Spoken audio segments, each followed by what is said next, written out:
प्रातः वंदन बच्चों। आज हम यहाँ पर स्वाति हिंदी विशिष्ट कक्षा 12वीं के गद्य खंड के अंतर्गत भय पाठ को पढ़ेंगे और समझेंगे। चलिए आइए पढ़ते हैं पाठ भय।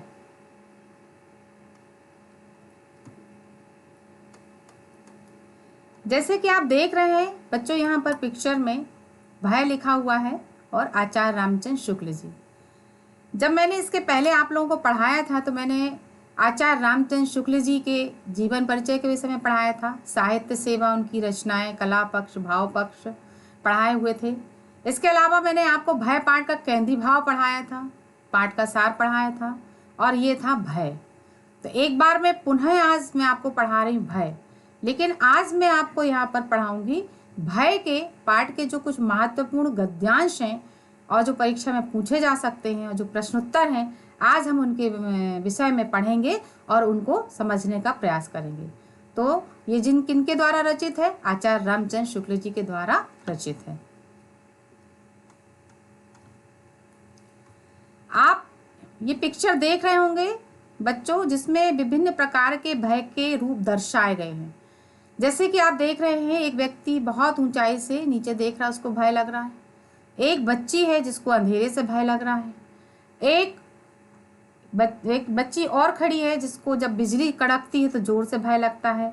और एक पानी में जाने से डर रही है, पानी में भय लगता है।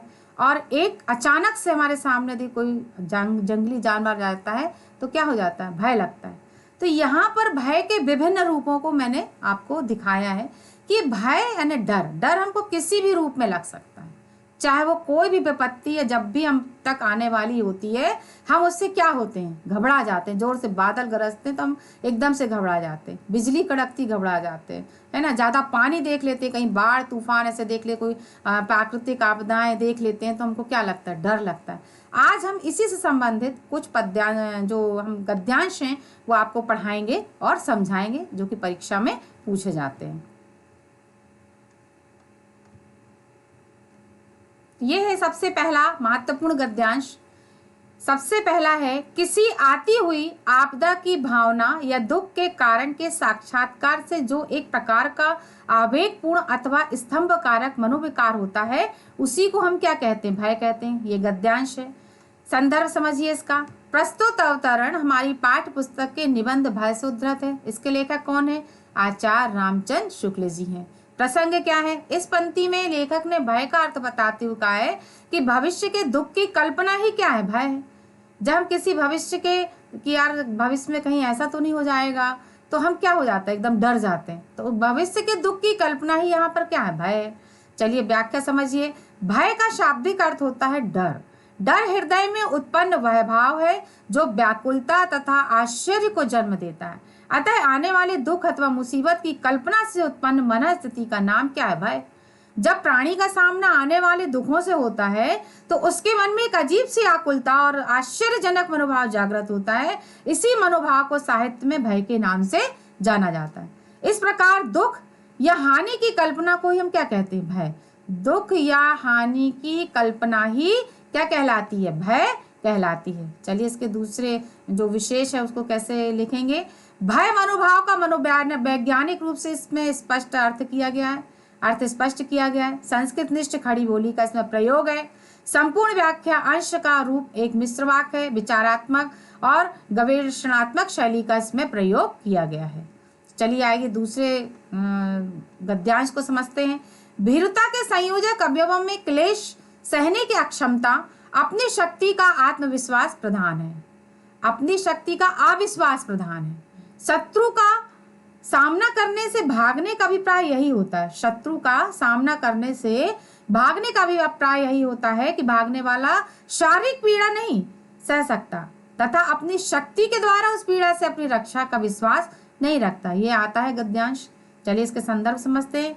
जैसे कि मैंने पहले समझाया, प्रस्तुत अवतरण हमारी पाठ्य पुस्तक निबंध भय से उद्धृत है। इसके लेखक आचार्य रामचंद्र शुक्ल जी हैं। चलिए इसके प्रसंग को समझते हैं। भयभीत रहना स्वभाव बन जाने पर भीरुता या कायरता को पैदा करता है। भयभीत रहना, 24 घंटे हम डर में जिए तो हमारी क्या होती है? इससे कायरता पैदा हो जाती है। काय प्राणी में अपनी शक्ति में विश्वास न होने के कारण वह कष्ट सहने की भी क्षमता नहीं होती है, कष्ट सहन नहीं कर पाता। तो ये है इसका प्रसंग। चलिए इसकी व्याख्या को समझते हैं क्या है। आचार्य शुक्ल भीरू या कायर व्यक्ति की अयोग्यता के विषय में लिखते हैं कि आने वाले दुख या कष्ट से वही प्राणी भयभीत होता है जो उस दुख को सहन करने की शक्ति नहीं रखता तथा उसमें अपनी सहन शक्ति पर विश्वास नहीं होता। साहसी व्यक्ति कैसा होता है? शत्रु का डटकर सामना करके विजयी होता है। जो साहसी होता है वो शत्रु का डटकर सामना करके विजयी होता है। इसके विपरीत एक कायर अथवा डरपोक व्यक्ति दुख या आपदा रूपी शत्रु का मुकाबला नहीं कर पाता और वह कष्टों से भागता फिरता है। वह स्वयं को शक्तिहीन मानकर स्वयं की शक्तियों के प्रति अविश्वास की भावना रखता है। इस प्रकार अपनी योग्यता व शक्ति में विश्वास न होने के कारण वह कष्टों से क्या होता? भागता ही चला जाता है। चलिए इसके विशेष को समझते हैं। भीरू व्यक्ति के शारीरिक कष्ट सहन करने की जो अक्षमता तथा स्वयं की शक्ति पर भरोसा न होने की बात कही गई है। शुद्ध साहित्यिक शब्दावली के साथ भावों की स्पष्टता है। शैली विवेचनात्मक व व्याख्यात्मक है। इसके आगे का गद्यांश पढ़ते हैं। दुख या आपत्ति का पूर्ण निश्चय न रहने पर उसकी संभावना मात्र के अनुमान से जो आवेग शून्य होता है उसे आशंका कहते हैं। उसमें वैसी आकुलता नहीं होती, उसका संचार कुछ धीमा पर अधिक काल तक रहता है। चलिए इसका संदर्भ प्रस्तुत अवतरण पाठ्य पुस्तक के निबंध भय से है। इसके लेखक आचार्य रामचंद्र शुक्ल हैं। प्रसंग प्रस्तुत अवतरण में आशंका मनोभाव को भय का एक लघु रूप बताया गया है। जब भय में आकुलता और अवधि अधिक होती है तब उसे क्या कहा जाता है? आशंका कहा जाता है। यहाँ पर बेटा जो संदर्भ में प्रसंग पढ़ रही हूँ तो हमेशा जो संदर्भ होता है तो वो जो कवि होते हैं या लेखक होते हैं जिस पाठ से लिया जाता है संदर्भ में उनका नाम लिखा जाता है। और जो प्रसंग है तो आप क्या पढ़ रहे हैं, उस जो पद्यांश है या जो गद्यांश है उसमें क्या दिया हुआ, क्या चल रहा है। तो जैसे हम यहाँ पर क्या पढ़ रहे हैं? आशंका पढ़ रहे हैं। तो इसमें जो प्रसंग आएगा वो किससे संबंधित होगा? आशंका संबंधित होगा। तो क्या चल रहा प्रसंग, यानी कौन सा प्रसंग चल रहा है, तो ये आपको प्रसंग में लिखना होता है। चलिए व्याख्या देखते हैं। भय के समानांतर एक अन्य मनोभाव है आशंका। आशंका भी भविष्य में आने वाले कष्ट या पीड़ा की कल्पना है। दुख या आपत्ति निश्चित रूप से आएगी ही, ऐसा नहीं होता, अपितु अज्ञात भय आपत्ति के प्रति बना रहता है।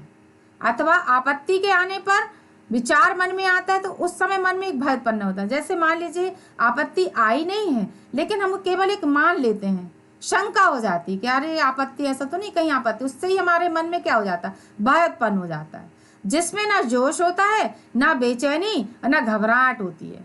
उस भय का उद्वेग बहुत कम होता है परंतु उस उद्वेग का समय कैसा होता है? लंबा होता है। इसी कारण आशंका लंबे समय तक क्या होती है? बनी रहती है। अतः भय व्यापक है तो आशंका क्या है? उसका लघु रूप होता है। चलिए विशेष पढ़ते हैं। आशंका को भय बताया गया है जिसमें तीव्रता कम होती है। तत्सम शब्दावली का प्रयोग है। सूत्रात्मक वाक्यों से भावों की व्याख्या है। शैली में संक्षिप्त तथा विचारों में स्पष्टता है। चलिए चौथा पढ़ते हैं जो गद्यांश है। ऐसे अज्ञानी प्राणियों के बीच जिसमें भाव बहुत काल तक संचित रहते हैं, ऐसे उन्नत समाज में जहाँ एक एक व्यक्ति की पहुंच और परिचय का विस्तार बहुत अधिक होता है, प्राय भय का फल भय के संचार काल तक ही रहता है। भय का फल भय के संचार काल तक ही रहता है। यह गद्यांश। संदर्भ आएगा कि अवतरण प्रस्तुत अवतरण हमारी पाठ्य पुस्तक के निबंध भय सुधृत है। इसके लेखक आचार्य रामचंद्र शुक्ल जी हैं। प्रसंग अब देखिए यहाँ प्रसंग बदलेगा। प्रस्तुत संयुक्त तो दीर्घ वाक्य में स्पष्ट कहा गया, अशिक्षित असभ्य मनुष्यों में, अशिक्षित व असभ्य मनुष्यों में भय का भाव लंबे समय तक रहता है। तो विकसित बुद्धि वालों में भय का समय जो रहता है बहुत कम समय तक रहता है। लेखक के अनुसार भय हर समाज में एक समान नहीं होता। हर समाज में भय का जो रूप होता है वो अलग अलग होता है। कैसे अलग अलग होता है? जैसे अल्प बुद्धि वाले, अल्प माने थोड़ी, या साधारण समाज के प्राणियों में कोई भी भाव लंबे समय तक रहता है, परंतु इसके विपरीत जो प्रखर बुद्धि वाले, जो बहुत बुद्धिजीवी हैं, वो जो बुद्धि वाले समाज है, प्रखर बुद्धि वाले जो समाज है, विकसित समाज और विस्तृत परिचय वाले समाज में प्राणियों में भय का भाव भय के फल तक ही रहता है, बहुत ज्यादा लंबा नहीं होता।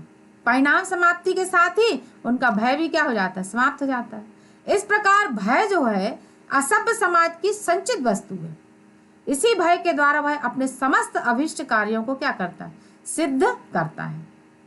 चलिए इसके विशेष को पढ़ते हैं। असभ्य व उन्नत समाज के स्तर पर भय के रूपों को स्पष्ट किया गया है। शैली विचारात्मक है, भाषा भावों के अनुकूल और खड़ी बोली है। 5वां गद्यांश पढ़ते हैं। भय की इस भावना का परिहार क्रमशः होता चलता है। जो जो वह नाना रूपों से अभ्यस्त हो जाता है त्यों तो उसकी धड़क खुलती जाती है। इस तरह अपने ज्ञान बल, हृदय बल, शरीर बल, बुद्धि के साथ वह दुखों की छाया मानो हटाता चलता है। प्रस्तुत अवतरण हमारी पाठ्य पुस्तक के निबंध भय सुधृत है। इसके लेखक आचार्य रामचंद्र शुक्ल जी। प्रसंग। प्रस्तुत अवतरण में दुख से छुटकारा पाने का तरीका बताया गया कि हम अपने दुखों से कैसे छुटकारा। यहाँ फिर प्रसंग बदला। ज्ञान बढ़ने पर दुख का प्रभाव कम होता है, तो दुख के कम होने से भय मनोविकार स्वतः ही शून्यता को प्राप्त हो जाता है। चलिए व्याख्या समझते हैं। मानव स्वभाव ही ऐसा है कि वह दुख के स्थान पर सुख की कामना करता है। मानव का स्वभाव ऐसा है कि दुख के स्थान पर सुख की कामना करता है। इसी कारण वह दुख के विचार से उत्पन्न भय से पीछा छुड़ाना चाहता। वह धीरे धीरे संपन्न होती है। प्राणी में जैसे जैसे बुद्धि का विकास होता है उसके अंदर दुखों को सहन करने की शक्ति जागृत होती है। जैसे जैसे ज्ञान बढ़ता है कि हमें नहीं डरना है, क्यों डरे हम, नहीं हम ये काम कर लेंगे, हम ये विपत्ति को पार कर लेंगे। तो जैसे ही हमारे अंदर जब साहस आ जाता है, हमारे अंदर ज्ञान आ जाता है, तो हमारा जो दुखों की सहन करने की जो शक्ति होती है वो जागृत हो जाती है। उनके विचारों में भी फैलाव आता है और भय छूट जाता है। भय से छुटकारा पाने के लिए प्राणी को अपने शरीर, हृदय तथा ज्ञान को विकसित अर्थात मजबूत करना होता है, बनाना होता है। जब यह ताना तत्व दृढ़ उन्नत हो जाते हैं तो भय नामक प्रवृत्ति को जन्म देने वाला जो दुख है या आशंका का जो भाव है वह स्वयं में क्या हो जाता है, विलीन हो जाता है और मन हमारा आनंदित हो जाता है। जब ये तीनों दृढ़ उन्नत हो जाते हैं तो चलिए विशेष। ज्ञान के द्वारा प्राणी अपने भय को दूर कर सकता है और यहाँ जो शैली है वो व्याख्यात्मक शैली। चलिए अब कुछ प्रश्न उत्तरों को समझते हैं। अति लघु उत्तरीय प्रश्न है। भय जब कायरता या भीरुता की संज्ञा कब प्राप्त करता है? भय जब स्वभावगत हो जाता है तब वह कायरता या भीरुता की संज्ञा को प्राप्त करता है। किस प्रकार के भय को आशंका कहा गया है? जब आपत्ति या दुख का पूर्ण निश्चय न रहने पर उसकी मात्र संभावना होती है तो वह आवेग शून्य भय होता है, उसे आशंका कहते हैं। भय किन किन रूपों में सामने आता है? जैसे कि मैंने पहले भी आपको पढ़ाया, भय अनेक रूपों में आता है। असाध्य, साध्य, कायरता, आशंका इत्यादि रूप में सामने आता है। किस भय के कारण व्यापारी व्यवसाय में हाथ नहीं डालते? अर्थ हानि के भय के कारण बहुत से व्यापारी कभी कभी किसी विशेष व्यवसाय में हाथ नहीं डालते हैं। लघुत्तरीय प्रश्न। भय और आशंका में क्या अंतर है? भय और आशंका में सूक्ष्म अंतर, सूक्ष्म बहुत छोटा। आने वाली मुसीबत की भावना या दुख के कारण एक प्रकार का आवेग पूर्ण तथा स्तंभ कारक मनोभाव पैदा होता है, उसे हम भय कहते हैं। और दूसरी ओर दुख या आपत्ति का पूर्ण निश्चय न रहने पर भी उसकी संभावना मात्र का अनुमान जो आवेग शून्य भय है वह आशंका है। आशंका को भय का लघु रूप में कहा गया है। भय किन किन परिस्थितियों में साध्य का स्वरूप प्राप्त करता है? भय का साध्य स्वरूप है भय, और जब भय को प्रयत्नात्मक प्रयास द्वारा दूर किया जाता है या रखा जाता है तो साध्य का स्वरूप परिस्थिति की विशेषता, मनुष्य की प्रकृति और विश्वास पर निर्भर होता है। चलिए इसके आगे पढ़ते हैं। अभ्यास, साहस, क्षमता, शारीरिक शक्ति, ज्ञान शक्ति, हृदय शक्ति इत्यादि तत्व प्राणी को भय से बचाव में सफल बनाते हैं और यही सफलता भय को साध्य का स्वरूप प्रदान करती है। अगला प्रश्न है, जंगली जातियां भय से स्थायी रक्षा हेतु क्या उपाय करती हैं? तो क्या उपाय करती हैं? परिचय क्षेत्र अति सीमित होने के कारण जंगली व असभ्य जातियों में भय सबसे अधिक होता है, क्योंकि वो दूर रहती हैं। परिवार जो समाज है या जो शहरी वातावरण उनसे क्या होता है, वो दूर रहती हैं। तो परिचय क्षेत्र अति सीमित होने के कारण भय से स्थायी रक्षा हेतु वह जिस से भयभीत होती हैं उसे श्रेष्ठ मान लेती। जैसे किसी ने उनको धमकाया या किसी ने डराया तो वह उसी समाज को अपना सब कुछ श्रेष्ठ मान लेती और फिर वो उसी की क्या करने लगती, उसी की पूजा और स्तुति करने लगती हैं। उनके देवी देवता भय के कारण ही कल्पित होते हैं, अर्थात आपत्ति के भय से रक्षा हेतु वह भय और भयकारक का सम्मान करता है। कौन? जो जातियां होती हैं। चलिए यहाँ कुछ प्रश्न और देखते हैं। यहाँ पर निम्नलिखित शब्दों के यहाँ इसमें दिए हैं, विलोम शब्दों को लिखिए। साध, क्षमता, विश्वास, सुखात्मक, यहाँ आएगा साध, अक्षमता, अविश्वास, दुखात्मक। निम्नलिखित शब्दों में से उपसर्ग प्रत्यय, उपसर्ग और प्रत्यय जैसे कि आप जानते हैं, विलोम शब्द का मतलब होता है विपरीत शब्द लिखना।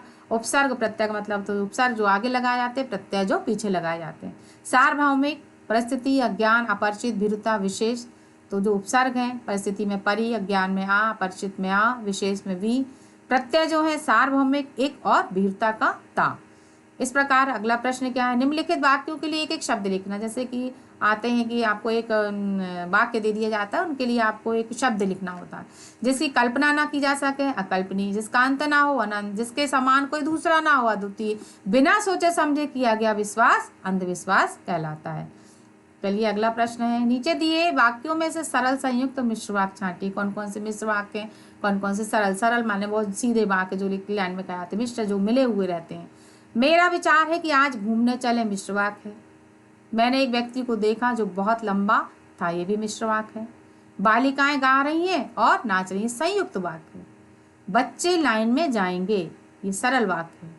और अध्यापक चाहता है कि उसके सभी शिष्य क्या बने? अच्छे बने, ये मिश्र वाक्य है। एक बार इसको मैं पुनः दोहराऊंगी। अध्यापक चाहता है कि उसके सभी शिष्य अच्छे बने।